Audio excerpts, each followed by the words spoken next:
Dengan banyaknya fenomena YouTuber akhir-akhir ini ataupun konten kreator akhir-akhir ini, maka banyak yang berpendapat bahwa karyawan saat ini bisa resign menjadi konten kreator kemudian mendapatkan cuan. Apakah betul memang demikian?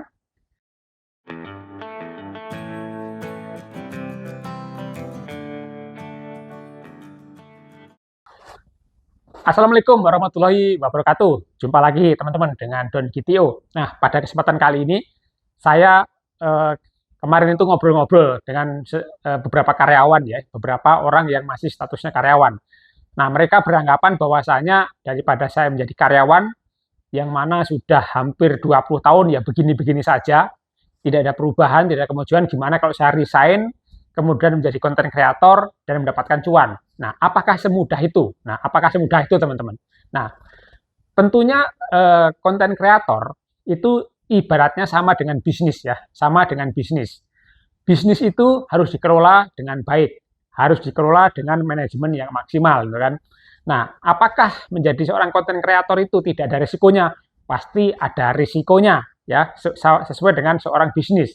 Pasti ada risikonya. Nah, apakah semua konten kreator itu bakal mendapatkan duit? Nah, itu yang harus kita pahami. Apakah semua konten kreator itu mendapatkan duit? Apakah semua konten kreator itu bakal cuan? Nah, itu harus kita diskusikan secara cermat, teman-teman. Nah, apakah seorang konten kreator itu bisa pecah telur? Nah, itu harus kita diskusikan. Pecah telur itu apa? Oke, kita bahas satu-satu, teman-teman. Jadi kalau konten kreator itu pasti ada resikonya. Resikonya adalah videonya nggak ada yang nonton, ya, videonya nggak ada yang nonton. Bahkan channelnya sendiri tidak bisa pecah telur. Artinya pecah telur itu adalah dari konten kreator itu, dari seorang YouTuber itu akan menghasilkan uang. Nah, itu namanya pecah telur atau dapat dimonetisasi ya. Jadi channel itu bisa dimonetisasi, akhirnya pecah telur, bisa menghasilkan uang. Itu. Jadi tidak semua konten kreator itu bisa pecah telur. Kadang-kadang ada yang 3 bulan bisa pecah telur, kadang-kadang ada yang setahun juga baru pecah telur, atau kadang-kadang bahkan 2-3 tahun nggak pecah-pecah juga telurnya itu.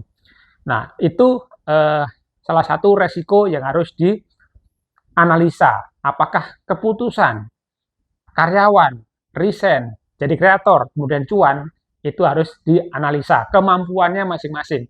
Apakah kita punya kemampuan di situ atau tidak? Karena bagian orang itu masing-masing. Ada yang bagiannya adalah menjadi konten kreator, dia bisa mendapatkan cuan dari sana. Ada yang bagiannya adalah dia melakukan bisnis sesuatu. Ada yang bagiannya menjadi karyawan. Ada bagiannya menjadi seorang dokter, artis, dan sebagainya. Semuanya ada bagiannya masing-masing. Nah, makanya kita harus memastikan bahwa kita memang menguasai bidang itu. Ya, kalau mau jadi konten kreator, kita harus menguasai bidang konten kreator itu. Nah, karena seorang konten kreator itu juga memerlukan banyak yang kita keluarkan. Apa? Waktu. Kita harus banyak waktu membuat video, membuat konten kreator. Cobain deh membuat satu video bagi pemula, berapa lama.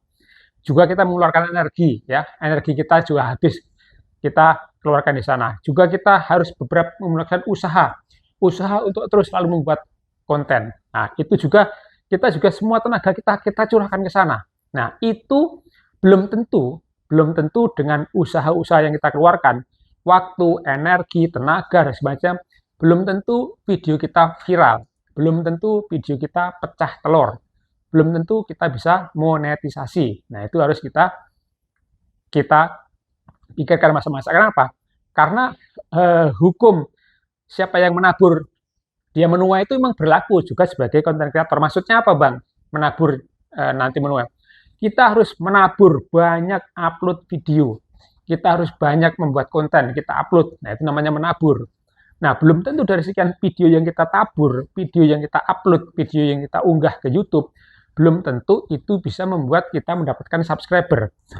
Belum tentu kita mendapatkan jam tayang juga. Karena syaratnya pecah telur, syaratnya monetisasi adalah kita mendapatkan subscriber dan mendapatkan jam tayang. Ya. Berapa jam tayangnya? Berapa subscribernya? Tentunya udah banyak yang mengulas di channel-channel yang lain. Begitu juga di channel saya ini juga pernah saya ulas berapa sih syarat subscriber menjadi program partner YouTube, berapa sih jam tayangnya, itu agar kita bisa pecah telur, itu sudah dibahas dan banyak sekali yang membahasnya. Makanya tidak segampang itu karyawan resign jadi kreator cuan. Jadi tidak segampang itu ya. Ya tentunya kita harus mengeluarkan biaya juga, cost yang akan kita keluarkan menjadi seorang kreator. Apa? Ya minimal kita punya handphone.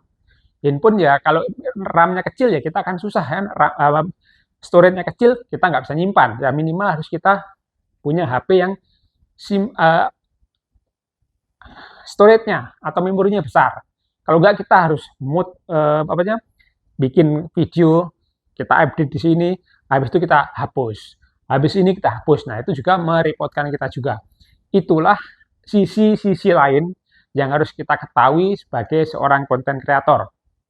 Jadi tidak hanya berpikiran bahwa menjadi kreator itu kemudian cuan. Nah, tidak seperti itu. Jadi tidak segampang itu kita berangan-angan jadi karyawan, resign, jadi kreator, cuan. Tidak segampang itu. Nah, kalau mau, coba aja dulu. Kita jadi karyawan, kita nyambi, meluangkan waktu kita, membuat video, membuat konten-konten yang bermanfaat buat orang lain, membuat konten-konten yang menjawab pertanyaan-pertanyaan para pemirsanya, atau membuat konten yang menghibur para pemirsanya, itu nanti kalau kita sudah biasa membuat video itu, dan kalau memang sudah bisa cuan, baru silahkan untuk resign.